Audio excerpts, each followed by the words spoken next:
الله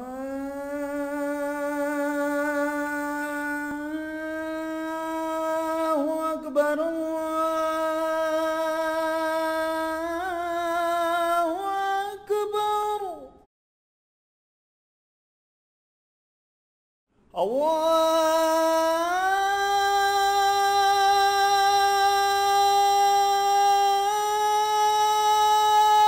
أكبر الله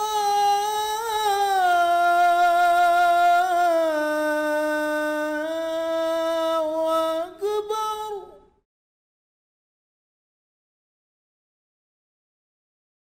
أشهد أن لا إله إلا الله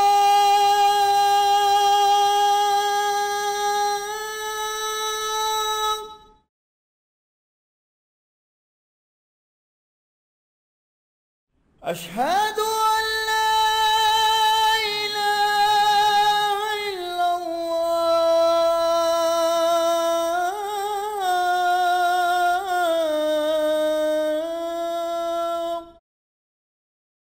نحمده ونصلي على رسوله الكريم اما بعد فاعوذ بالله من الشیطان الرجیم بسم الله الرحمن الرحیم رب اشرح لي صدري ويسر لي امری واحلل عقدة من لسانی یفقهوا قولی ربی زدنی علما اجمعین انشاءاللہ۔ السلام علیکم ورحمۃ اللہ وبرکاتہ۔ اللہم یسر ولا تعسر وتمم بالخیر۔ الحمدللہ، ابھی ہم فعل ماضی، مضارع اور امر کو پڑھ چکے ہیں اور وقت کے ساتھ ساتھ ان کی مزید تفصیل بھی پڑھتے جائیں گے۔ ابھی آپ کو چاہیے کہ جو افعال ابھی تک ہم پڑھ چکے ہیں ان کی خود سے فعل ماضی، مضارع اور امر کی پریکٹس کریں، سوائے ان افعال کے جن میں ویک لیٹرز موجود ہیں۔ آپ جتنی ان کی پریکٹس کریں گے اتنا ہی ان میں ماہر ہوتے جائیں گے۔ اس کے لیے آپ ایسا بھی کر سکتے ہیں کہ اس شیٹ کے کافی سارے پرنٹ بنا کر رکھ لیں اور ان شیٹس پر افعال کی پریکٹس کریں۔ تو فعل ماضی ہمیشہ مبنی ہوتا ہے، یعنی کہ فعل ماضی مرفوع یا منصوب یا مجزوم نہیں ہوتا۔ مثال کے طور پر اس ذہبہ کو دیکھیں، یہ ہمیشہ اسی طرح لکھا جائے گا کیونکہ یہ فعل ماضی ہے اور فعل ماضی ہمیشہ مبنی ہوتا ہے۔ لیکن جب ہم ذہبہ کو فعل مضارع میں تبدیل کرتے ہیں تو یہ یذہبو بن جاتا ہے، اور یہ یذہبو کیا ہے؟ یہ اس کی بیس فارم ہے۔ بیس فارم کی صورت میں یہ مرفوع ہوتا ہے، یعنی کہ یہ جو ہم فعل مضارع کی گردان بناتے ہیں نا، اس میں فعل مضارع کی یہ تمام فارمز جو ہیں نا یہ مرفوع ہوتی ہیں۔ وہ کیسے؟ آپ کو یاد ہوگا کہ ہم نے انہیں سمجھنے کی خاطر 3 گروپس میں تقسیم کر دیا تھا۔ پہلا گروپ کون سا تھا؟ 5 in your pocket۔ اس گروپ میں کون کون سی اسناد ہیں؟ یذہبو، تذہبو، تذہبو، اذہبو اور نذہبو۔ ان تمام اسناد کو دیکھیں، یہ سب مرفوع ہیں۔ ہمیں کیسے پتہ چلا کہ یہ مرفوع ہیں؟ ان سب اسناد کے آخر میں دیکھیں یہ دمہ موجود ہے، اور یہ دمہ ہی ان کے مرفوع ہونے کی علامت ہے۔ اور پھر اس کے بعد ہم نے دوسرا گروپ پڑھا تھا، نون آتا ہے، نون جاتا ہے۔ اس گروپ میں جب یہ نون آتا ہے تو یہ مرفوع ہوں گے، اور اگر یہ نون نہیں ہوگا تو پھر یا تو یہ مجزوم ہوں گے یا منصوب۔ تو اس گروپ میں کون کون سی اسناد ہیں؟ دیکھیں، اس گروپ میں یذہبانی، یذہبونا، تذہبانی، تذہبانی، تذہبونا، تذہبینا اور تذہبانی، یہ ساری اسناد موجود ہوتی ہیں۔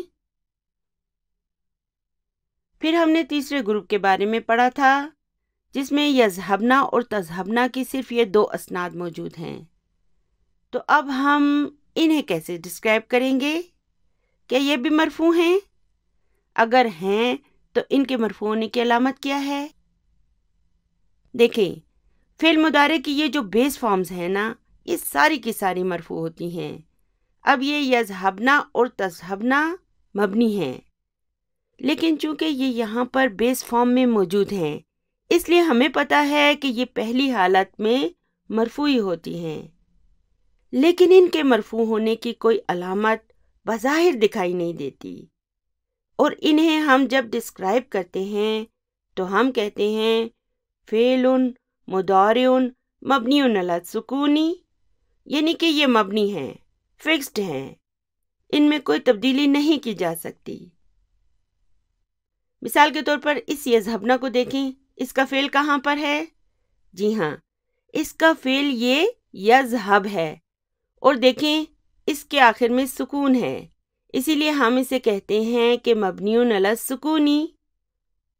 اچھا، تو پھر یہ نہ کیا ہے؟ کیا یہ اس کے مرفوع ہونے کی علامت ہے؟ جی نہیں، یذہبنا اور تذہبنا میں یہ نہ ان کا فاعل ہوتا ہے، اس لیے اسے حذف نہیں کیا جا سکتا، ہم فاعل کو نہیں نکال سکتے فعل سے۔ تو اگر یہ یذہبنا اور تذہبنا اس طرح بیس فارم میں موجود ہوں تو ہم کہیں گے فعل مضارع مبنی علی السکون فی محل رفع، اور اگر ان سے پہلے کوئی منصوب کرنے والا لفظ آ جائے تو پھر ہم کیا کریں گے؟ تو پھر ہم کہیں گے فعل مضارع مبنی علی السکون فی محل نصب، اور اسی طرح اگر انہیں مجزوم کرنے والا کوئی لفظ ان سے پہلے آ جائے تو پھر ہم کیا کہیں گے؟ ہم کہیں گے فعل مضارع مبنی علی السکون فی محل جزم، یعنی تینوں صورتوں میں ہم پہلے کیا لکھیں گے؟ فعل مضارع مبنی علی السکون، اور پھر اگر وہ مرفوع ہوں تو ہم کہیں گے فی محل رفع، اور اگر منصوب ہوں تو ہم کہیں گے فی محل نصب، اور اگر مجزوم ہوں تو ہم کہیں گے فی محل جزم۔ ٹھیک ہے؟ جیسے جیسے ہم آگے بڑھتے جائیں گے اور اس کی مزید مثالیں پڑھتے جائیں گے نا، تو یہ سب ہمارے لیے بہت ہی آسان ہو جائے گا۔ اس لیے اگر ابھی آپ کو یہ 100% تک سمجھ نہیں آ رہے تو پریشان ہونے کی ضرورت نہیں ہے، وقت کے ساتھ ساتھ یہ سب آپ کو اچھی طرح سے سمجھ میں آ جائیں گے۔ تو اب ہمارے اس سبق میں ہمارا تعارف لا الناہیۃ سے کرایا جائے گا، اور الحمدللہ ہم نے پہلے سے ہی اسے پچھلی ویڈیو میں پڑھ لیا تھا۔ یہ لا الناہیۃ کسی چیز سے روکنے یا منع کرنے کے لیے استعمال کی جاتی ہے، اور یاد رکھیں کہ یہ ہمیشہ فعل مضارع کے ساتھ ہی آتی ہے، اور جب یہ آتی ہے تو کیا کرتی ہے؟ فعل مضارع کو مجزوم کر دیتی ہے۔ مثال کے طور پر میں کہتی ہوں اجلس، تو یہ کیا ہے؟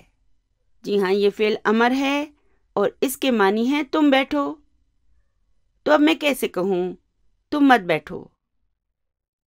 کیا میں لا اجلس کہوں؟ نہیں نہیں نہیں، ہم لا اجلس نہیں کہہ سکتے، یہ درست نہیں ہوگا۔ اس کے لیے ضروری ہے کہ ہم کہیں لا تجلس، یعنی کہ تم مت بیٹھو۔ تو اس کے لیے ضروری ہے کہ ہم لا الناہیہ کو استعمال کریں اور اس لا کے بعد فعل مضارع کو مجزوم کر دیں۔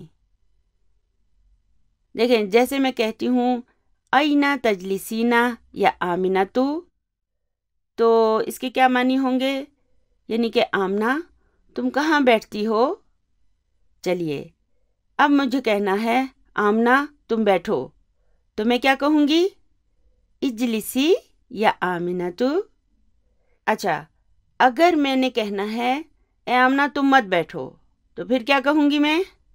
لا تجلسی یا آمنہ تو۔ اب ان جملوں میں دیکھیں نا، یہ تجلسینا اور تجلسی دونوں فعل مضارع ہیں، لیکن تجلسینا کیا ہے؟ مرفوع ہے، اور یہ تجلسی یہ مجزوم ہے۔ وہ کیوں؟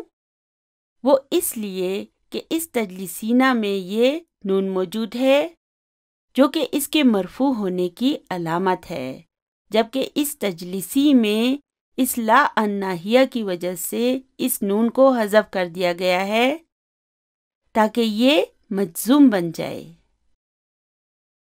اسی طرح یہ اجلسی فعل امر ہے اور یہ بھی مجزوم ہے۔ ہمیں کیسے پتہ چلا کہ یہ فعل امر ہے؟ کیونکہ اس اجلسی میں اس کی علامت و مضارع کو ختم کر دیا گیا ہے، اسی وجہ سے ہمیں پتہ چلا کہ یہ فعل امر ہے۔ فعل امر میں اور مضارع مجزوم میں یہی فرق ہوتا ہے کہ فعل امر کے شروع میں ہم اس کی علامت و مضارع کو ختم کر کے ایک حمزہ وصل لگا دیتے ہیں، جبکہ مضارع مجزوم میں اس علامت و مضارع کو ختم نہیں کیا جاتا۔ تو یہ تو تھی لا الناہیہ کی کچھ ریویژن۔ چلیے اب ایک اور نئی چیز جو ہمارے اس سبق میں آنے والی ہے اس پر بھی بات کر لیتے ہیں، اور وہ کیا ہے؟ کادا یا کادو۔ تو آپ کو یاد ہوگا کہ ہم نے کانا یکونو پڑھا تھا۔ کانا کے معنی کیا ہیں؟ وہ تھا۔ تو مجھے بتائیے یہ کانا کیسا فعل ہے؟ یاد ہے آپ کو؟ آپ کو یاد ہوگا کہ ہم پڑھ چکے ہیں کہ فعل کی بنیادی طور پر دو اقسام ہوتی ہیں، الفعل الناقص یعنی کہ دا انکمپلیٹ ورب، اور الفعل التام یعنی کہ دا کمپلیٹ ورب۔ تو جلسہ حامدن یعنی کہ حامد بیٹھا، بات تو مکمل طور پہ واضح ہے نا، اس میں کوئی چیز غیر واضح نہیں ہے، یعنی کہ جلسہ ایک کمپلیٹ ورب ہے۔ لیکن اگر میں کہتی ہوں کانا حامدن یعنی کہ حامد تھا، کیا تھا؟ بات واضح نہیں ہے، تو اس کانا کو ہم الفعل الناقص کہیں گے، یعنی کہ دا انکمپلیٹ ورب۔ اور یاد رکھیں فعل جب ناقص ہوتا ہے نا تو اس کا ایک اسم بھی ہوتا ہے اور ایک خبر بھی ہوتی ہے۔ کیا کہا میں نے؟ فعل ناقص کا ایک اسم بھی ہوتا ہے اور ایک خبر بھی ہوتی ہے۔ یہ سب کچھ ہم پڑھ چکے ہیں۔ تو کچھ اسی قسم کا ایک اور فعل ناقص ہمارے اس سبق میں آنے والا ہے، اور وہ کیا ہے؟ اس کا ماضی ہے کادا اور مضارع یا کادو، اور اس کے معنی بھی کانا کی طرح غیر واضح ہوتے ہیں۔ کادا کے معنی ہیں قریب تھا کہ وہ، ہی واز اباؤٹ ٹو۔ کیا قریب تھا؟ ہمیں کیا پتا کہ کیا قریب تھا؟ اور یکادا کے کیا معنی ہوں گے؟ قریب ہے کہ وہ، ہی از اباؤٹ ٹو۔ اس کا ترجمہ آلموسٹ بھی ہم کر سکتے ہیں، اردو میں اس کا ترجمہ تقریباً بھی کر سکتے ہیں۔ چونکہ اس کے معنی بھی واضح نہیں ہوتے، اس لیے یہ بھی فعل ناقص یعنی کہ دا انکمپلیٹ ورب ہے، اور اسے بھی اپنا معنی واضح کرنے کے لیے ایک اسم اور ایک خبر کی ضرورت ہوگی۔ تو ہم نے پڑھا تھا کہ ہر فعل کا فاعل ہوتا ہے، لیکن ناقص افعال کا فاعل نہیں ہوتا، بلکہ اسم ہوتی ہے اور خبر ہوتی ہے، جیسے کہ ہم لیسا اور کانا کو پڑھ چکے ہیں۔ تو اس کادا کا بھی ایک اسم ہوگا اور ایک خبر ہوگی، اور اس کی خبر کیا ہوگی؟ ہم جانتے ہیں نا کہ خبر کی 5 اقسام ہوتی ہیں، لیکن کادا کے معاملے میں اس کی خبر صرف جملہ فعلیہ ہوگی، اور ضروری ہے کہ اس میں فعل مضارع کی صورت میں ہو۔ ٹھیک ہے نا؟ فعل کون سا ہوگا؟ فعل مضارع۔ تو چلیے ایک مرتبہ پھر اپنی اس بات کو دہرا لیتے ہیں کہ کادا ایک فعل ناقص ہے اور دوسرے ناقص افعال کی طرح اس کا بھی ایک اسم ہوگا اور ایک خبر ہوگی، لیکن ضروری ہے کہ اس کی خبر جملہ فعلیہ کی صورت میں ہو اور اس میں فعل مضارع ہو۔ بس یہ اصول ہے، ٹھیک ہے نا؟ اسے اپنے ذہن میں رکھتے ہوئے چلیے ابھی اپنا سبق شروع کرتے ہیں۔ جب ہم اس کی مزید مثالیں اپنے اسباق میں پڑھتے جائیں گے تو یہ بھی ہمارے ذہن میں اچھی طرح بیٹھ جائے گا۔ تو چلیے اب ہم نیو بک 4 کے سبق نمبر 5 کو شروع کرتے ہیں۔ جو اسٹوڈنٹس اولڈ بکس استعمال کر رہے ہیں وہ اولڈ بک 2 کے سبق نمبر 15 کو کھول لیں۔ چلیے ابھی اللہ سبحانہ و تعالیٰ کا بابرکت نام لے کر سبق نمبر 5 کو شروع کرتے ہیں۔ یہاں پہ دیکھیں کیا لکھا ہے، الدرس الخامس، یعنی کہ 5واں سبق۔ جو لوگ اولڈ بکس استعمال کر رہے ہیں وہ بک 2 کے سبق نمبر 15 کو کھول لیں۔ یہ ہمارا سبق بھی ایک استاد اور اس کے شاگردوں کے درمیان ایک مکالمے پر مبنی ہے، یعنی کہ یہ بھی ایک ڈائلاگ ہے۔ المدرس این تذهب یا ابا بکرن۔ اب دیکھیں یہ تذهب کیا ہے، فعل مضارع مرفوع بالضمہ، اور فاعل ہم کہیں گے الفاعل ضمیر مستتر وتقدیرہ انت، یعنی کہ اے ابو بکر تم کہاں جا رہے ہو؟ ابو بکرن اذهب الی المدیر، اذهب کیا ہے، فعل مضارع مرفوع بالضمہ، اور فاعل الفاعل ضمیر مستتر وتقدیرہ انا۔ تذهب میں انتا کی ضمیر مستتر ہوگی اور اذهب میں انا کی ضمیر، یعنی کہ میں پرنسپل کی طرف جا رہا ہوں۔ المدرس لا تخرج من الفصل الآن۔ اب یہاں پہ دیکھیں پہلی مرتبہ الحمدللہ لا الناہیۃ ہمارے سبق میں آ گئی ہے، تو ہم اسے کیسے ڈسکرائب کریں گے؟ ہم کہیں گے یہ لا الناہیۃ ہے، اور یہ کیا ہے؟ ہم کہیں گے فعل مضارع مجزوم بالسکون، اور اس کا فاعل کہاں ہے؟ الفاعل ضمیر مستتر وتقدیرہ انت، یعنی کہ ابھی کلاس سے مت نکلو، اذهب الیہ بعد الدرس۔ اب اذهب آ گیا ہے، یہ کیا ہے؟ جی ہاں یہ فعل امر ہے۔ دیکھیں فعل امر جو ہوگا نا اس کے حمزہ کے اوپر حمزہ قطع کا نشان نہیں ہوگا۔ اب اذهب اور اذهب کو دیکھیں، فرق ہے نا دونوں میں، اس کے حمزہ کے اوپر حمزہ قطع کا نشان ہے۔ یہ حمزہ جو ہے نا یہ حرف المضارع ہے، اسے علامت المضارع بھی کہتے ہیں اور حرف المضارع بھی کہتے ہیں، لیکن یہ حمزہ جو ہے یہ حمزہ وصل ہے اور یہ فعل امر میں آتا ہے۔ اور فعل امر کی دوسری نشانی یہ ہے کہ یہ مجزوم ہوتا ہے، ٹھیک ہے، اس کے شروع میں حمزہ وصل ہوتا ہے اور یہ مجزوم ہوتا ہے۔ تو اذهب کیا ہے؟ یہ فعل امر ہے، اسے ہم کیسے ڈسکرائب کریں گے؟ ہم کہیں گے فعل امر مبنی علی السکون، اور الفاعل ضمیر مستتر وتقدیرہ انت، یعنی کہ اس کی طرف سبق کے بعد جاؤ۔ ہمایون یا استاذو انا طالب جدید۔ سبق نمبر 9 بک 1 کتنا آسان ہے ابھی ہمارے لیے۔ یہ کیا ہے؟ مبتدا، خبر اور نعت، یعنی کہ اے استاد میں ایک نیا طالب علم ہوں۔ این اجلسو، اب اس اجلسو کو کیسے ڈسکرائب کریں گے؟ ہم کہیں گے فعل مضارع مرفوع بالضمہ، الفاعل ضمیر مستتر وتقدیرہ انا، یعنی کہ میں کہاں بیٹھوں؟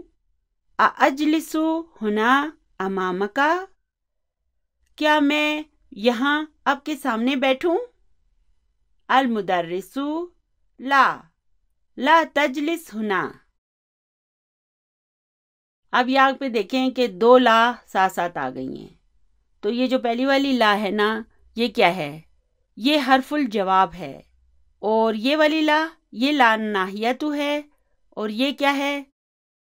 اسے ہم کہیں گے فعل مضارع مجزوم بالسکون، الفاعل ضمیر مستتر وتقدیرہ انت. یعنی کہ نہیں، تم یہاں نہیں بیٹھو. ھذا مقعد ہشام. مقعد کے معنی ہوتے ہیں سیٹ، یعنی کہ نشست. یہاں پہ ھذا مبتدا ہے، مقعد یہ اس کی خبر ہے، وہو مضاف، اور ہشام اس کا مضاف الیہ ہے. یعنی کہ یہ ہشام کی سیٹ ہے. وہو غائب الیوم، یعنی کہ اور وہ آج غیر حاضر ہے، ایبسنٹ ہے.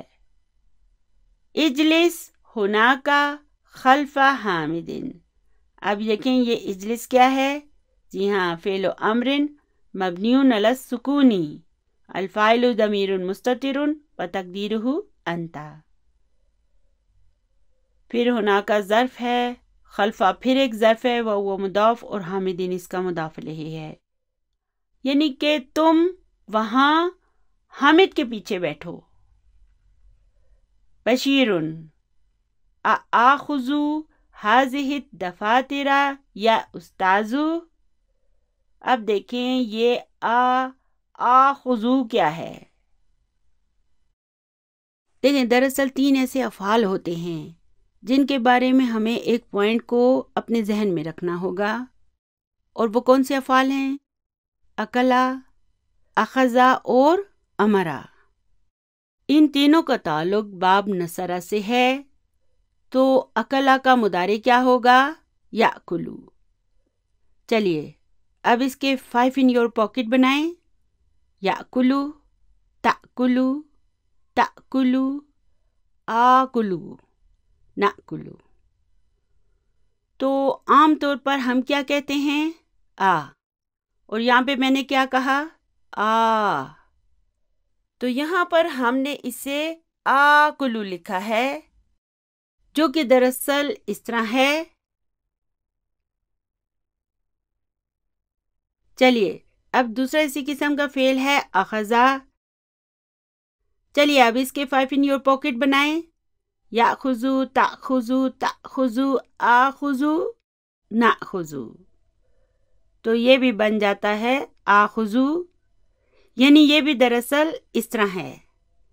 اسی طرح کا تیسرا فعل ہے امرا. چلیے اب اس کے بھی 5 in your pocket بنائیں. یامرو، تامرو، تامرو، آمرو اور نامرو. تو یہ بھی بن جائے گا آمرو. اسے بھی جب ہم کھول دیں گے تو یہ بھی دراصل اس طرح ہے. اب یہاں پر میں نے ان تینوں افعال کے فرسٹ ریڈیکل یعنی کہ فا کلمہ کو نیلے رنگ سے لکھ دیا ہے اور ان کی علامت و مضارع کو اورنج رنگ سے لکھ دیا ہے. لیکن جہاں کہیں غیر معمولی تبدیلی ہے اسے میں نے سرخ رنگ سے لکھ دیا ہے تاکہ آپ کو پتہ چل جائے کہ یہ نارمل سے ہٹ کر ہے. یعنی کہ جب ہم دو حمزہ کو آپس میں جمع کر دیتے ہیں تو یہ آ بن جاتا ہے. چلیے اب اس پوائنٹ کو اپنے ذہن میں رکھتے ہوئے اپنے سبق کو شروع کرتے ہیں. بشیرن آخذو هذه الدفاتر یا استاذو. یہ آخذو کیا ہے؟ اس میں یہ آ جو ہے یہ حمزہ استفہام ہے اور یہ آخذو جو ہے یہ فعل مضارع مرفوع بالضمہ ہے. الفاعل ضمیر مستتر وتقدیرہ انا. یعنی کہ اے استاد کیا میں یہ کاپیاں لے لوں یا یہ نوٹ بکس لے لوں؟ المدرس لا تأخذها. اب دیکھیں یہ لا کیا ہے؟ یہ حرف الجواب ہے اور یہ لا جو ہے یہ لا الناہیتو ہے. اور اس تأخذ کو ہم کیسے ڈسکرائب کریں گے؟ ہم کہیں گے فعل مضارع مجزوم بالسکون، الفاعل ضمیر مستتر وتقدیرہ انت. اور پھر یہ ہا کیا ہے؟ یہ اس کا مفعول بھی ہے، یعنی کہ نہیں، انہیں مت لو۔ دیکھیں دفاترہ جمع ہے، لیکن اس کے باوجود یہاں پر اس کے لیے حاضی آیا ہے اور یہاں پر اس کے لیے ہا آیا ہے۔ وہ کیوں؟ کیونکہ کل جمع مؤنث، ٹھیک ہے۔ پھر لکھا ہے ینظرو فی دفترن، یعنی کہ وہ ایک کاپی کی طرف دیکھتا ہے۔ دیکھیں جب دفترن لکھا ہوا ہے نا، تو اس کا ترجمہ ہم ایک کاپی یا کوئی کاپی کر سکتے ہیں، ٹھیک ہے۔ نوٹ بک بھی آپ لکھ سکتے ہیں، یعنی کہ وہ ایک کاپی کی طرف دیکھتا ہے یا ایک نوٹ بک کی طرف دیکھتا ہے، اور پھر کیا کہتا ہے؟ یا عبد الرحیمی، یعنی اے عبد الرحیم، لا تکتب الاجوبۃ بالقلم الاحمر۔ اب یہاں پہ دیکھیں لا ان ناہیہ تو آ گئی ہے نا، اس نے تکتبو کو تکتب میں تبدیل کر دیا ہے۔ پھر اس کے بعد دیکھیں یہ الاجوبۃ آ گیا ہے، جو کہ ایک ایسا اسم ہے جس میں ال بھی موجود ہے، اس لیے التقاء ساکنین سے بچنے کی خاطر انہوں نے اس کے با کے نیچے کسرہ لگا دی ہے، تو یہ بن گیا ہے تکتب الاجوبۃ، یعنی کہ تم سرخ پین کے ساتھ جوابوں کو مت لکھو۔ اجوبۃ کو دیکھیں، یہ جواب ان کی جمع ہے، اجوبۃ۔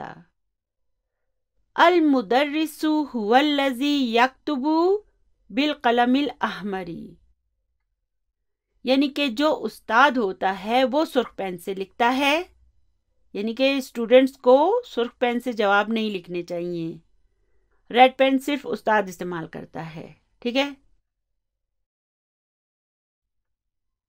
فیصل انظر الی هذه المجلۃ یا استاذ، یعنی کہ اے استاد اس میگزین کی طرف دیکھیں۔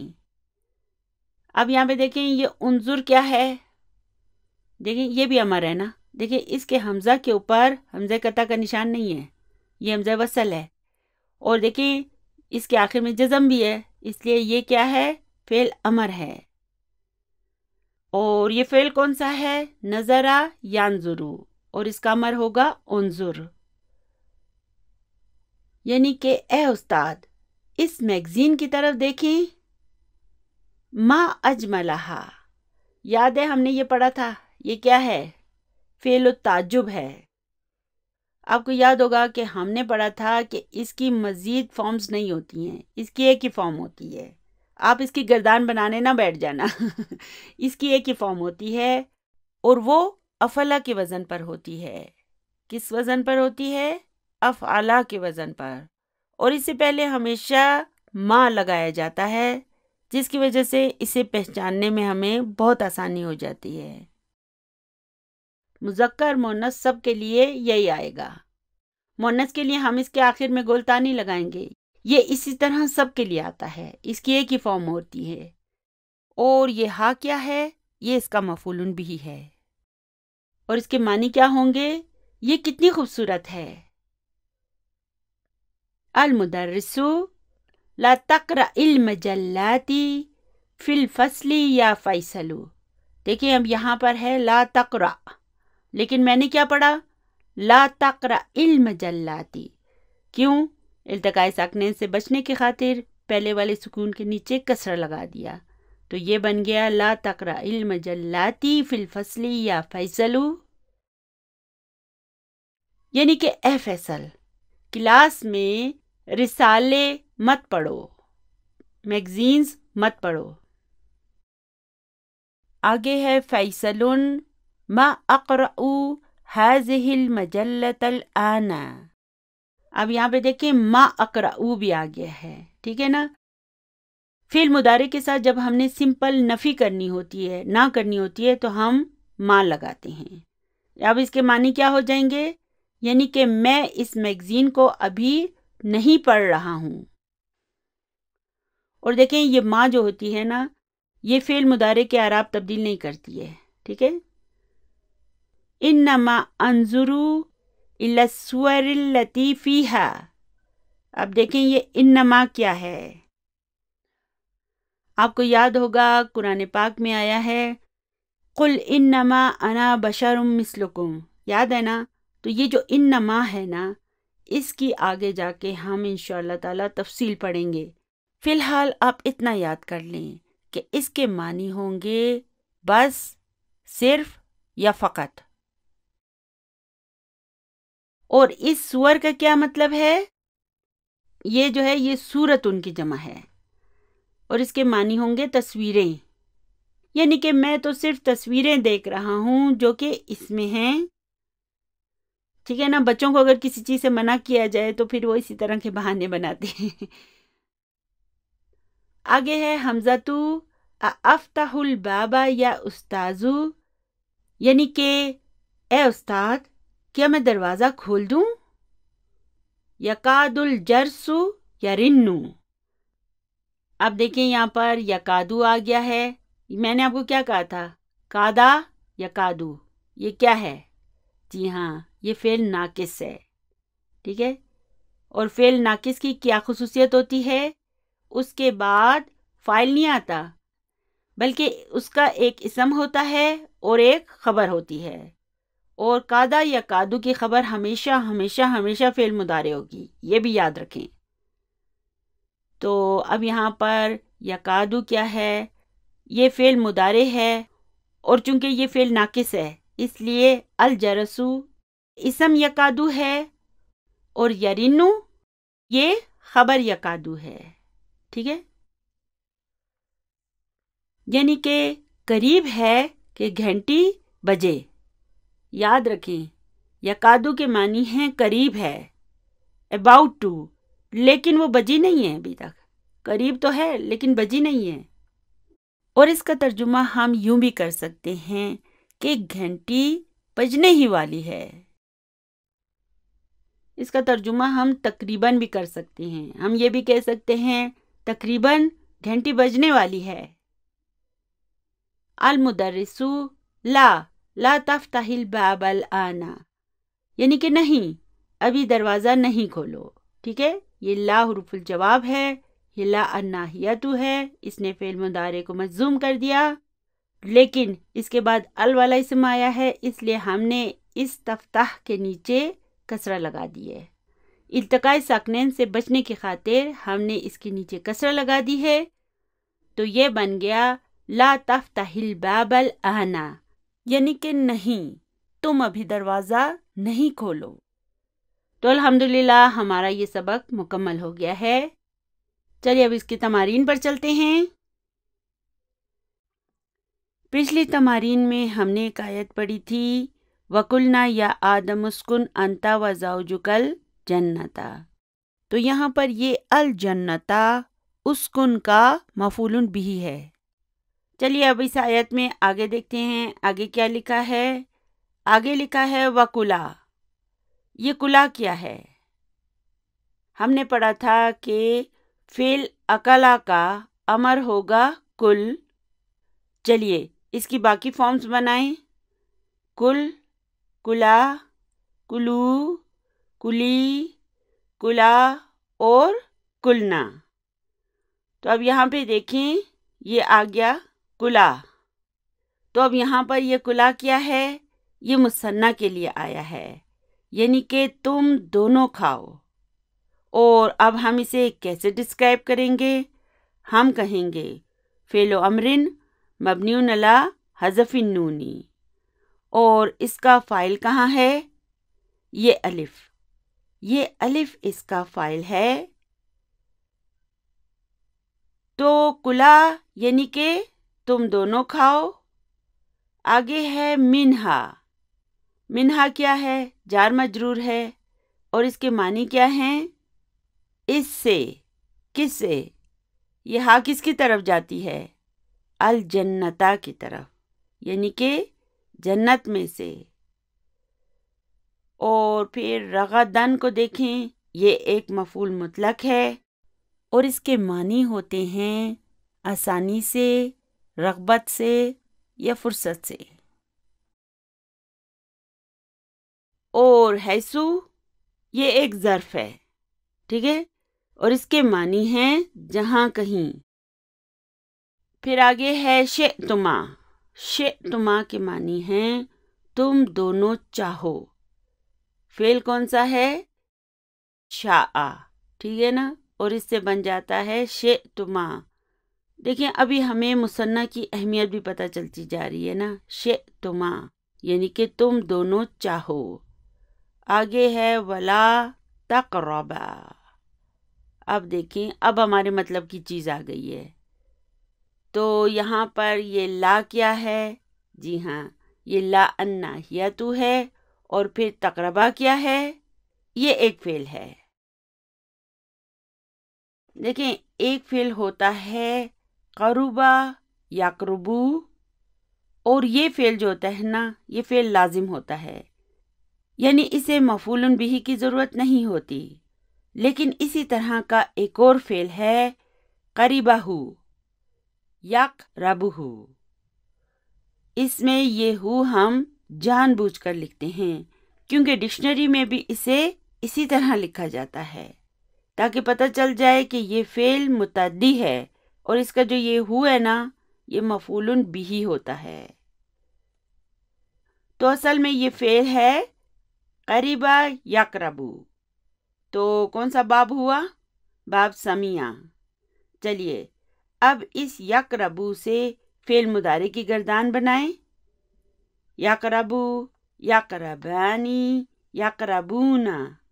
تقربو، تقربانی، یقربنا.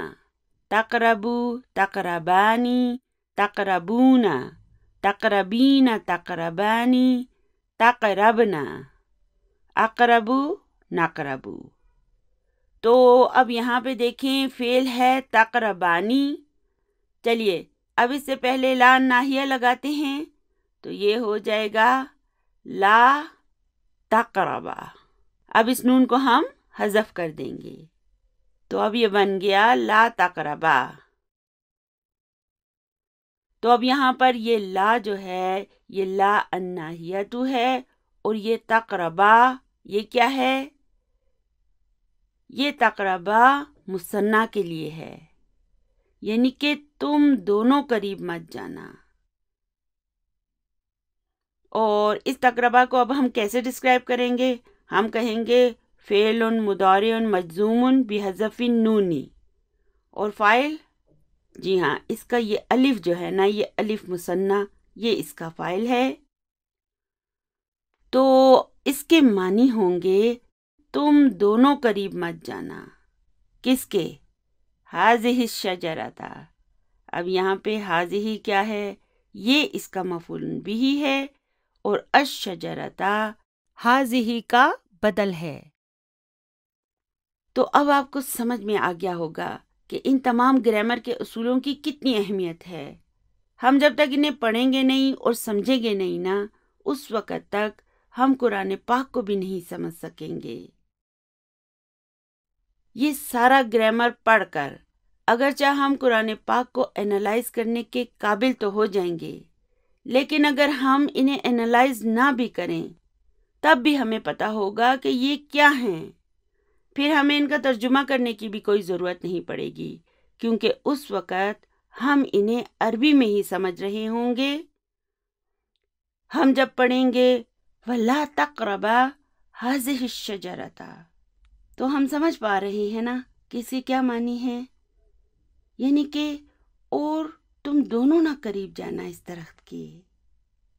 آگے جا کر ہم وقتاً فوقتاً مزید آیات کو بھی اسی طرح سمجھتے جائیں گے. یاد رہے کہ یہ سورہ بقرہ کی آیت نمبر 35 تھی. ٹھیک ہے نا؟ اگر آپ اسے چیک کرنا چاہیں تو چیک کر لیں. چلیے اب اس سبق کی تمارین پر آ جاتے ہیں.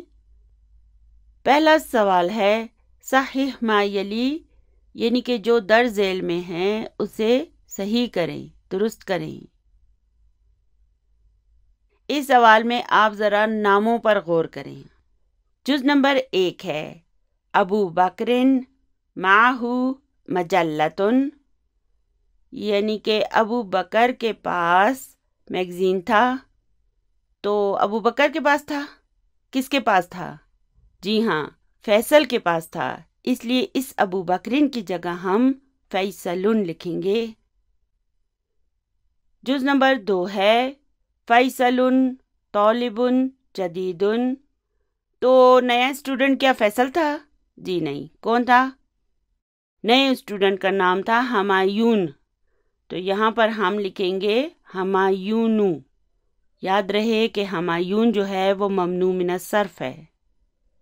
جز نمبر 3 ہے بشیرن کتب الاجوبۃ بالقلم الاحمری۔ تو کیا بشیر ریڈ پین سے لکھ رہا تھا؟ جی نہیں، کون لکھ رہا تھا؟ عبد الرحیم۔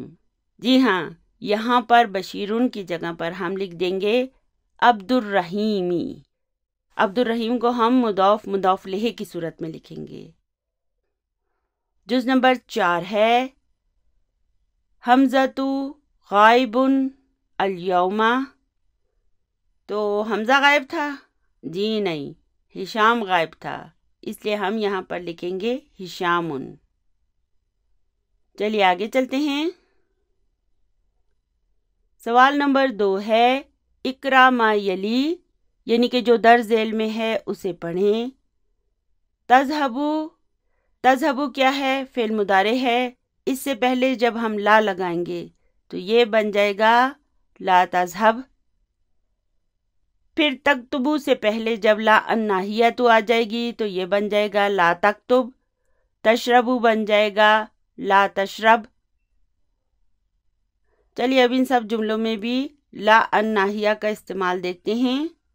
یا موسیٰ انت مریض فلا تخرج من البیت ولا تذهب الى المدرسة ولا تلعب في الشارع۔ یعنی کہ اے موسیٰ تم بیمار ہو سو گھر سے مت نکلو، اور نہ اسکول جاؤ اور نہ سڑک پہ کھیلو۔ جز نمبر 2 ہے لا تجلس فی الطریقی۔ طریق کسے کہتے ہیں؟ راستے کو، یعنی کہ راستے میں مت بیٹھو۔ جز نمبر 3 ہے افتح النافذۃ ولا تفتح الباب، یعنی کہ کھڑکی کو کھولو اور دروازے کو مت کھولو، ٹھیک؟ جز نمبر 4 ہے لا تضحک فی الفصل، یعنی کہ کلاس روم میں مت ہنسو۔ جز نمبر 5 ہے لا تأکل فی الشارع، یعنی کہ سڑک پر مت کھاؤ، گھر میں بیٹھ کر آرام سے انسان کی طرح کھاؤ۔ جز نمبر 6 ہے لا تکذب، یعنی کہ جھوٹ مت بولو۔ جز نمبر 7 ہے لا تحلق لحیتک، یعنی کہ اپنی داڑھی کو شیو مت کرو۔ جز نمبر 8 ہے لا تسألنی ھذا السؤال، یعنی کہ مجھ سے یہ سوال مت کرو، کوئی بھی سوال کرو مگر یہ سوال مت کرنا۔ جز نمبر 9 ہے لا تضرب زمیلک، یعنی کہ اپنے کلاس فیلو کو مت مارو۔ جز نمبر 10 ہے قول ابراہیم علیہ السلام لأبیہ، ابراہیم علیہ السلام نے اپنے ابو سے کہا یا ابتی لا تعبد الشیطان، یعنی کہ اے میرے ابو شیطان کی عبادت مت کریں۔ کما جاء فی سورۃ مریم، جیسا کہ آیا ہے سورہ مریم میں، یعنی کہ یہ آیت سورہ مریم میں آئی ہے۔ چلیے آگے چلتے ہیں۔ سوال نمبر 3 ہے ادخل لا الناہیۃ علی الافعال الآتیۃ واضبط اواخرها، یعنی کہ ان تمام افعال میں ہم نے لا الناہیہ کو شامل کرنا ہے اور اس کے آخر کے اعراب کو بھی لکھنا ہے۔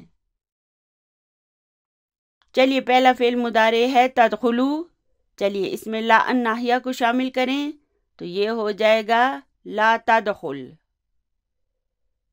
پھر ہے تسمعو، یہ بن جائے گا لا تسمع۔ تنزلو لا تنزل۔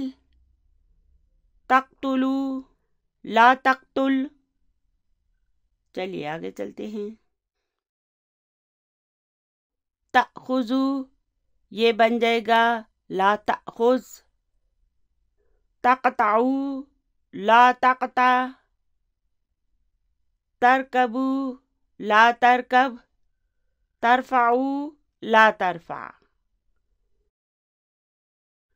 چلیے اب سوال نمبر 4 ہے تأمل ما یلی. یہاں پہ بھی ہم نے صرف غور کرنا ہے. پہلا ہے یا احمدو لا تذهب، یعنی کہ احمد کے لیے ہم کیا لکھیں گے؟ تذهب. اور اسے ہم کیسے ڈسکرائب کریں گے؟ ہم کہیں گے فعل مضارع مجزوم بالسکون. ٹھیک ہے. پھر ہے یا اخوانو لا تذهبو. اب جمع مذکر کے لیے آئے گا تذهبو، اور اسے ہم کیسے ڈسکرائب کریں گے؟ ہم کہیں گے فعل مضارع مجزوم بحذف النون.